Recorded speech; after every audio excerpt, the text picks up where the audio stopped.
Siku moja imepita tangu Juma Jux achie ngoma zake mbili, nazungumzia Majo pamoja na C-Body, na ukiangalia ngoma hizi zinafanya vizuri iTunes kwa upande wa Nigeria pamoja na Ghana, lakini pia Botswana inafanya vizuri. By the way, ni ngoma fulani nzuri katika mudi fulani hivi za kimataifa, lakini ukiangalia kwa nyumbani nchini Tanzania ngoma hizi hazijapokelewa vizuri, na ukiangalia sehemu kubwa kabisa ambapo mashabiki wa muziki nchini Tanzania hupenda kufuatilia nyimbo za wasanii wao, YouTube, mapokezi yamekuwa ni madogo kweli kweli. Na ukiangalia kwa YouTube C-Body ya kwake Juma Jux ikiwa na siku moja tangu imetoka ina views 8,000, lakini kwa upande wa Majo ina views 10,000. Kwa ukubwa jina la Juma Jux unaona kabisa si mapokezi mazuri, na sasa hivi ukitafuta ngoma hizi ukienda YouTube ukazisearch utaandikiwa ujumbe video unavailable or this video is not available, kwamba hii video haipo, haionekani. Sasa kwenye mitandao ya kijamii pamekuwa na mijadala mikubwa mingi kwelikweli kwamba Juma Jux amefuta video hizi baada ya kuona mapokezi si mazuri nchini Tanzania. Tunaelewa kuanzia Oktoba 29 pale mpaka sasa hivi wasanii pamoja na mashabiki zao kuna bonde lipo katikati, na hii inafanya mashabiki wachague ama wawe makini sana kwenye kumsapoti msanii kwa kuangalia vitu tofauti tofauti. Ni kitu ambacho kimekuwa ni mjadala mkubwa sana kwenye mitandao ya kijamii. Nafahamu vizuri kabisa wote ambao tuko kwenye industry ya muziki nchini Tanzania tunaelewa kile ambacho kinaendelea. Sasa kwa hili linaonekana ni kwamba Juma Jux amefuta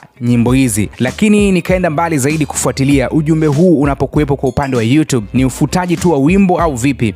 Maana ya kwanza kwenye ujumbe huo ni kwamba video imefutwa. Mmiliki wa channel, namzungumzia Juma Jux au timu yake, inawezekana wamefuta video hii kutoka YouTube, that's why tunapata ujumbe huo. Lakini cha pili ni kwamba video imefichwa, video imewekwa private.